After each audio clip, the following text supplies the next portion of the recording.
Assalamualaikum warahmatullahi wabarakatuh. Kembali ke Revolve Official Channel. Dua podcast kita sebelum ini kita membicarakan tentang pengisian kekosongan Wakil Wali Kota Padang. Waktu itu kita mendiskusikan bagaimana kita sehendaknya sebagai masyarakat juga mengenal siapa saja calon-calon Wali Kota Padang yang akan memimpin kota ini, dan kemudian juga ingin kita lihat bagaimana beliau mengenal Padang yang akan dipimpinnya. Dari dua podcast itu kita berinisiatif untuk menelpon, mencari informasi terhadap sejumlah nama yang baik yang diusulkan oleh partai politik maupun yang kemudian dari studi-studi kita, dari polling kita yang memang kemudian mendapat perhatian dari masyarakat. Maka pada kesempatan hari ini, podcast hari ini, kita berhasil menghubungi salah satu di antara nama-nama yang muncul di permukaan sebagai calon wali kota Padang. Dan beliau adalah Bapak Mulyadi Muslim. Lengkapnya Mulyadi Muslim LCMA, Datuk Said Marajo Nan Putiah. Assalamualaikum Ustaz. Saya panggil Ustaz aja Pak Ustaz. Tetapi hari ini Ustaz, kita tidak membicarakan tentang politik, kita tidak membicarakan tentang bagaimana peta politik menuju 02-nya Padang ini. Tapi kita membicarakan tentang kota Padang aja, apa permasalahan di kota Padang. Baik, sebelumnya Ustadz, saya lihat di biodata Ustadz lahir di Payakumbuh, kemudian sempat pendidikan sampai ke Jakarta dan seterusnya. Mungkin kita ingin mendengar dulu sedikit nih Ustadz, cerita sedikit tentang tentang pengalaman masa kecil, kemudian pendidikannya Ustadz. Silakan Ustadz. Ya, makasih Bang. Jadi memang kita ini orang kampung. Sama-sama orang kampung kita. Orang kampung. Jadi dulu sekolah di Simalanggang, di SD 377 Tebing Ranah. Salah satu SD di Negari Simalanggang. Payakumbuh itu, Ustaz? Payakumbuh. Ya. Kecamatan Payakumbuh, Kabupaten 50 Kota. Oh, berarti kota Payakumbuh? Enggak, kecamatan ya. Oh, kecamatan. Berarti di Kabupaten 50 kota. Itu ada satu kecamatan sama namanya dengan Kota Payakumbuh. Oh iya, iya. Nah, jadi Kabupaten 50 Kota, Kecamatan Payakumbuh, Negari Simalanggang. Nah, jorongnya Tebing Ranah. Nah, tamat SD ini langsung kuliah sekolahnya itu di Sanawiyah swasta, Sanawiyah Islam Simalanggang. Ya. Ada itu jorong tetangga itu, satu negari juga. Satu negari. Nah, kenapa? Karena bagi masyarakat Simalanggang waktu itu ya, yang penting sekolah. Nah, itu sudah lebih bagus tuh dari sebelumnya ke sawah aja kan. Nah, yang penting sekolah. Maka mau sekolahnya negeri ataupun swasta, kalau dekat kenapa harus cari yang jauh ya? Kalau bisa selesai sekolah bantu orang tua, kenapa harus jauh-jauh ke Kota Payakumbuh? Nah, makanya SMP Sanawiyah di PI Simalanggang. Terus barulah tamat Sanawiyah ini ada arahan dari kepala sekolah Sanawiyah ini, karena nilai kita cukup bergensi lah, juara 1, juara 2, juara 1, juara 2 gitu. Disuruh sekolah ke Kota Payakumbuh. Nah, kawan saya yang juara 1 di nilai terakhir tuh masuk ke Man 1 Perambahan. Saya disuruh ke Man 2 Payakumbuh, Ranampe. Nah, situ 3 tahun baru kuliah ke Universitas Saudi. Universitas Saudi. Itu pun apa juga tuh sejarahnya. Membalik arah mata angin. Oh, kenapa gitu, Ustaz? Awalnya itu dari Man, walaupun jurusannya agama, bimbel bahasa Inggris, karena targetnya S1 ke Australia. Ke Australia. Nah, mau ngambil jurusan apa dulu di Australia? Bahasa Inggris. Karena ada doktrin dari guru bahasa Inggris ini, kalau kita menguasai bahasa, itu kita bisa keliling dunia. Keliling dunia. Makanya saya kepikirannya bahasa Inggris. Karena bahasa Inggris itu lebih populer daripada bahasa Arab kan. Jadi walaupun kita di Man, jurusan agama, bimbelnya bahasa Inggris. Nah, kebayang tuh bisa ke Australia. Karena bayangnya bisa karena mengelilingi dunia ya. Mengelilingi dunia. Nah, tapi itulah waktu ambil PMDK ke UNP, nanti ini jadi batu loncatan ke Australia. Kawan yang nomor 3, nomor 4 lulus PMDK. Kita yang juara umum nggak lulus. Ngambil PMDK-nya ke UNP. Jurusan apa dulu, Ustaz? Bahasa Inggris. Oh, bahasa Inggris ya. Nah, itu nih, nanti bisa ke Australia. Ke Australia. Nah, kawan yang juara 3, juara 4 lulus PMDK. Kita yang juara 1 nggak lulus ya. Dia ngambil bahasa Inggris juga. Bahasa Inggris ada sastra bahasa Inggris, ada MIPA, matematik. Waktu itu sudah UNP atau masih IKIP? IKIP namanya. Masih IKIP ya kan, zaman-zaman kita dulu itu kan 96 ya, IKIP. orang di kita pasti kalau kuliah itu ke IKIP. IKIP. Maka putar haluan. Kalau nggak bisa bahasa Inggris, apa lagi kira-kira bahasa yang bisa Bahasa internasional. keliling dunia kan? Iya. Nah, belajarlah bahasa Arab, kursus singkat 2 bulan di Man Kota Baru. Ada kawan-kawan yang Man Kota Baru. Mana Panjang? Wah, orang tua saya guru situ, Ustaz. Ya, temu situ 2 bulan lebih kurang, barulah masuk ke Universitas Saudi ini. Tapi kalau Universitas Saudi memang ke Timur Tengah, Ustaz? Iya, itu memang untuk cabang Asia Tenggara. Salah satunya di Jakarta, itu perwakilan untuk negara ASEAN termasuk Cina. Itu kuliahnya di Jakarta atau di Timur Tengah? Kuliah di Jakarta. Yang ke Timur Tengahnya? Nah, nanti setelah situ kita terima beasiswa ke Mesir kah, ke Sudan kah, ke Kuwait kah, atau ke Madinah gitu. Jadi berapa lama tuh yang di Jakarta itu? Saya belajar bahasa Arabnya 2 tahun. Setelah itu baru kuliahnya 4 tahun. Oke. Nah, 7 tahun lebih kurang. Karena ada program pra-universitas juga setahun ya. Di Jakarta? Jakarta.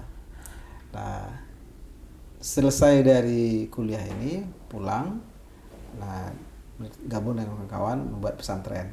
Pesantren Perguruan Islam Arisalah. Oh, Arisalah yang di Padang. Di Padang. Yang awalnya dulu di Solo. Di Solo. Jadi Ustadz sejak di Solo nih. Sejak di Solo. Merintis dari awal. Oh, dari awal. Merancang dari awal gimana konsep pendidikan modern. Nah, 2004 tuh di Solo setahun, 2005 pindah ke Padang. Nah, sehari-hari di pesantren.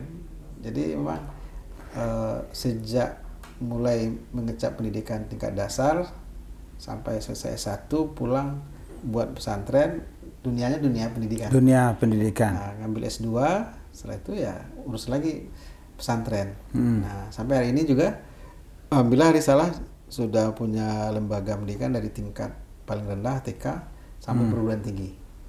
Nah, adalah sidik jari kita merintis itu ya. Merintis nih.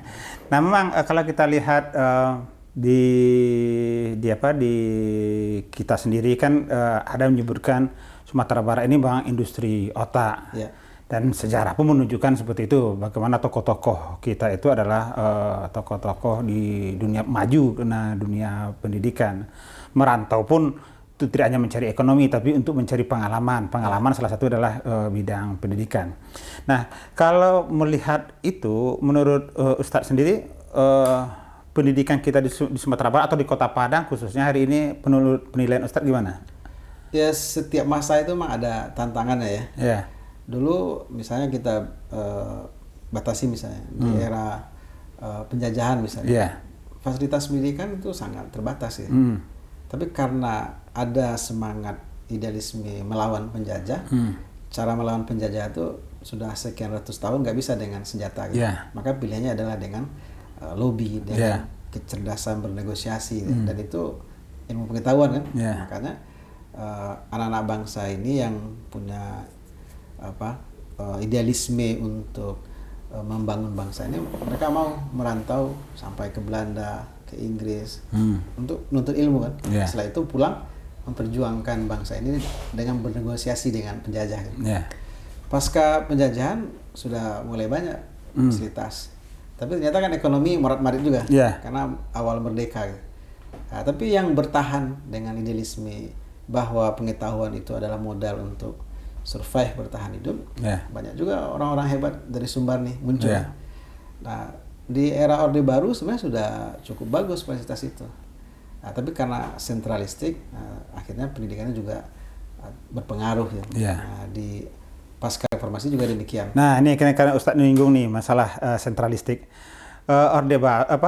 Reformasi awal itu kan kita mendapat loncatan yang luar biasa lah dengan munculnya kebijakan desentralisasi. Jadi sentralitas itu dulu kemudian bergeser menjadi desentralisasi. Salah satu yang didesentralisasi itu adalah pendidikan. Ya. Sehingga pendidikan kalau kita ketahui kalau sekarangnya pendidikan SLTA itu dikelola oleh provinsi, kemudian Awalnya dikelola oleh awal dikelola oleh kabupaten, belakangan kemudian ditarik lagi ke provinsi, kemudian selebihnya dikelola oleh kota kabupaten. Nah, menurut Ustadz sendiri, sejauh mana kita mengoptimalkan sesuatu yang dulu tersentralistik ini sekarang terdesentralisasi? Ya, pendidikan itu kan bukan sekedar transfer ilmu atau knowledge ya, tapi sebenarnya yang paling pokok itu kan karakter. Nah, dulu tidak sebagus atau sebanyak fasilitas hari ini di pendidikan. Tapi karena guru-gurunya itu guru-guru yang berkarakter, walaupun fasilitasnya serba kurang, anaknya punya idealisme untuk menuntut ilmu, dan guru jadi teladan ya, jadi contoh bagi mereka. Dan itu masing-masing kita merasakan, anak itu lebih percaya, lebih patuh kepada gurunya daripada orang tuanya. Walaupun orang tuanya juga guru gitu. Dia lebih percaya kepada gurunya di sekolah. Gitu. Kenapa? Karena guru itu contoh saya nggak dulu diajarkan IPA sama ayah saya kebetulan guru IPA, guru fisika. Saya lebih percaya sama guru saya di sekolah daripada orang tua saya. Padahal guru saya di SMA ini dulunya murid. Rumus orang tua ini betul juga. Lebih percaya dengan rumus. Lebih percaya dengan guru. Nah, itu fitrahnya begitu kan. Nah, maka sebenarnya ketika reformasi diberi keleluasaan atau kemandirian ke sekolah-sekolah, karena dia di bawah kota kabupaten, itu cukup bagus ya. Makanya anak-anak berprestasi, walaupun dia mungkin miskin, disupport secara pendanaan, disupport oleh pemerintah lewat BOS gitu. Tapi guru punya kemandirian, punya ruang untuk merdeka atau lebih bebas berkreasi, berinovasi, menanamkan nilai kepada anak-anak gitu.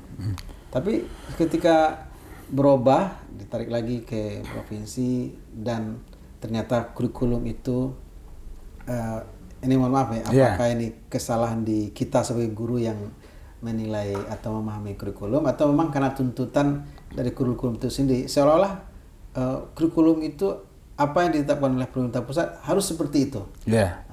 Sudah mati gitu. Jadi geraknya sudah sangat sempit gitu, sehingga guru kehilangan ruh dalam mengajar. Dia hanya pagi datang ke sekolah, sore rutinitas seperti itu, terhukum oleh nilai-nilai. Nah, ini ada juga untung ini COVID nih. Gara-gara COVID ini tidak ada lagi UN, tidak ada lagi ujian akhir, semuanya bisa diselesaikan lewat online. Nah, sehingga anak bisa lebih mandiri. Tapi dalam perjalanannya memang COVID ini juga menghambat penumbuhan karakter anak gitu. Pengetahuan mungkin bisa diambil dari media semacam, tapi karakter kan tidak bisa. Makanya dalam konsep pendidikan Islam pun juga guru itu menjadi sumber utama. Ini menarik fasilitas mungkin kurang lah, ada masalah, tapi guru mesti ada. Jadi menarik nih Ustaz. Saya kalau kita lihat, jadi hari ini jadi ada penelitian dari mahasiswa saya di kampus contohnya. Itu kasus anak ngelem itu di tahun 2018 2019 itu bisa ditekan.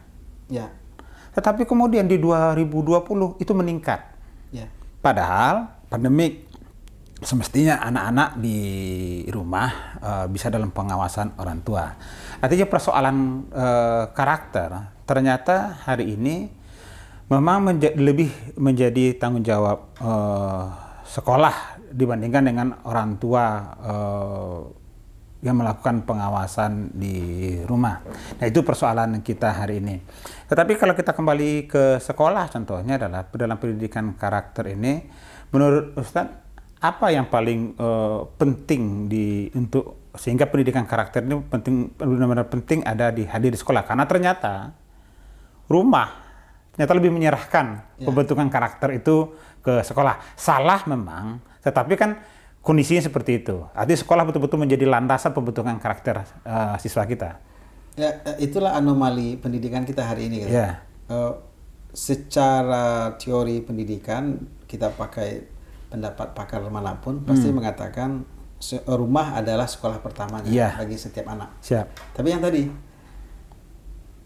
ketika orang tua tidak bisa memberikan keteladanan, anak lebih percaya kepada gurunya di sekolah gitu. Makanya orang tua pun akhirnya menyerahkan anaknya ke sekolah. Tapi ketika di sekolah guru tidak diberi ruang kewenangan untuk memerankan sebagai guru, hanya sekedar transfer ilmu pengetahuan, memang karakter anak tidak berubah. Gitu. Coba kita hitung berapa lama anak di rumah, berapa lama anak di sekolah, berapa lama dia di luar sekolah. Tantangannya kan bukan di sekolah saja, tapi lebih besar itu di rumah dan di luar sekolah. Nah, maka kalau orang tua mengandalkan anaknya dididik di sekolah, sementara sekolah tidak punya ruang untuk penanaman karakter, tapi karena dipaksa, karena kurikulum yang mengikat ujian ini segala macam, memang anak tidak berkarakter. Pengetahuannya mungkin bagus ya, intelektualnya mungkin berkembang ya, tapi emosionalnya, karakternya mungkin mandek. Nah, kira-kira apa yang bisa kita lakukan untuk itu tuh, Ustaz? Nah, makanya kita sebenarnya harus kembali ke ruh pendidikan ini. Ruh pendidikan ini kan menjadikan anak bangsa ini orang yang kenal dengan Tuhannya. Ketika orang kenal dengan Tuhannya, maka karakter itu bisa berubah. Kenapa? Karena ketakutan seseorang itu yang paling mendasar itu kan ketika dia merasa diawasi oleh Tuhan. Nah, bagi kita umat Islam, kita merasa diawasi oleh Allah, ada atau tidak ada guru, ada tidak ada pengawasan, ada tidak ada Satpol PP, nah, pasti kita berusaha untuk minimalisir perilaku-perilaku negatif itu. Nah, itulah mohon maaf, kenapa misalnya hari ini sekolah-sekolah berbasis asrama atau boarding school atau pesantren menjadi tujuan utama bagi orang tua. Kenapa? Pertama, intensitas jamnya lebih banyak di sekolah. Maka tantangannya lebih kecil dibandingkan anak yang bolak-balik gitu. Nah, yang kedua, di sekolah yang boarding atau pesantren ini memang nilai-nilai karakter, keislaman, akhlak, perilaku itu menjadi acuan utama, bukan mengejar nilai akademis. Tapi persoalannya adalah ketika kita masuk ke sekolah boarding school tadi yang dikelola oleh swasta tadi, pertama tentu dia terbatas. Yang kedua, swasta dan tentu saja biayanya mahal. Tentu saja hak masyarakat kita sebenarnya kan adalah mendapatkan kesamaan dalam pelayanan pendidikan. Pelayanan pendidikan menjadi tanggung jawab pemerintah. Nah, dalam konteks ini tentu adalah sekolah-sekolah negeri kita juga harus ditingkatkan pelayanannya terhadap bidang di pembentukan karakter. Karena tidak semua orang bisa sanggup sekolah di swasta. Nah, bayangan Ustadz sendiri, bagaimana kita itu mengatasi itu? Kelemahan dari pendidikan negeri ini yang notabene adalah sebagian besar dari masyarakat kita adalah ditampung di sekolah negeri ini, sehingga dia memiliki pembentukan karakter yang sama, setidaknya mendekati samalah dengan pilihan-pilihan dari sekolah boarding school yang tidak bisa dimiliki oleh semua anak negeri. Pendidikan itu kan sebenarnya membangun jiwa. Nah, maka tadi saya katakan dari awal, sekolah itu tidak mesti mewah, tapi kata kunci utamanya itu ada pada guru.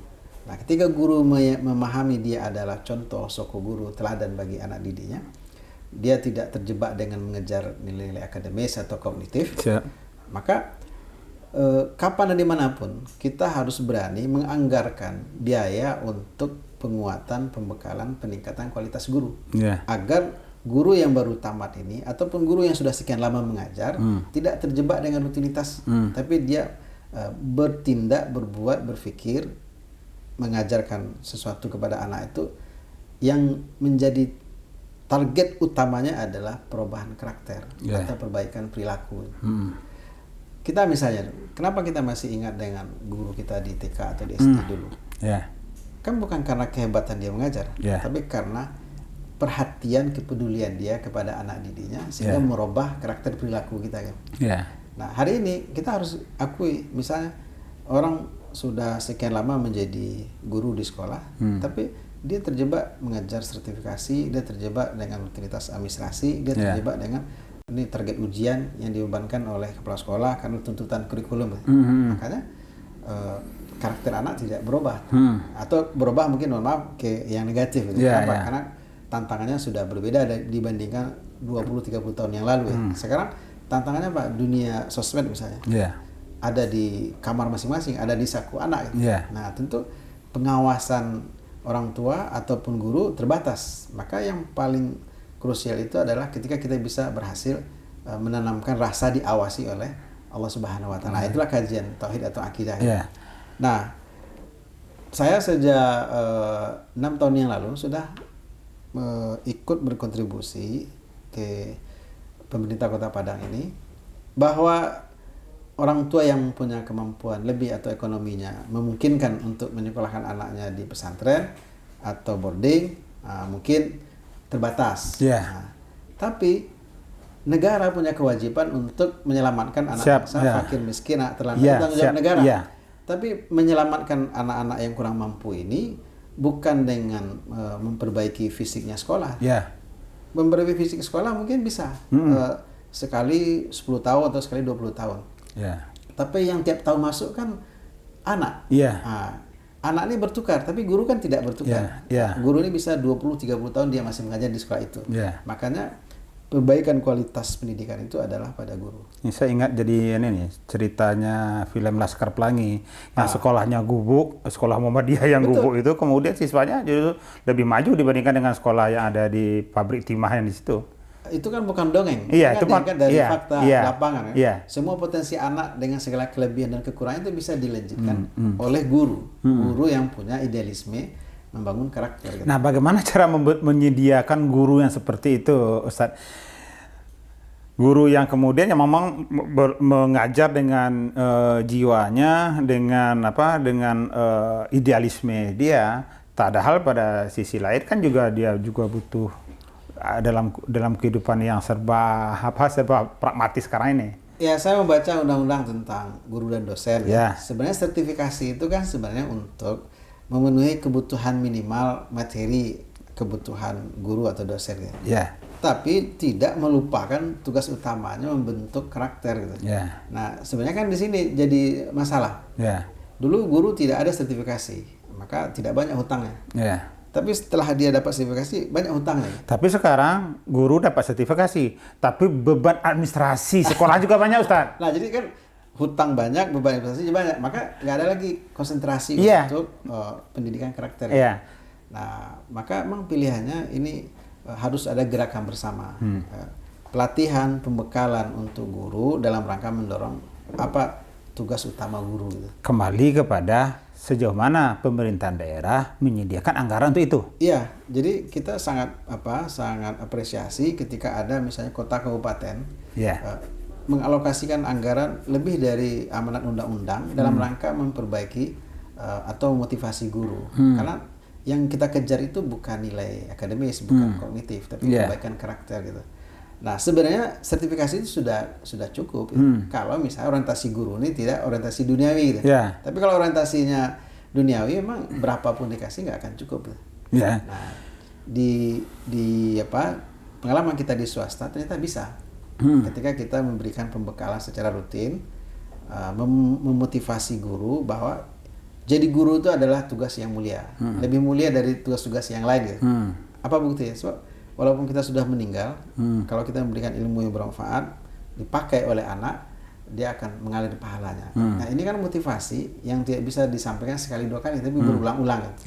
Bahwa ada kebutuhan administrasi, ada target akademik, ada ujian segala macam. Ini adalah alat ukur, alat ukur untuk memastikan standar minimal pembelajaran itu tercapai. Tapi tujuan utama kita adalah karakter. Gitu. Tapi saya ingin kembali ke yang tadi itu, Ustadz.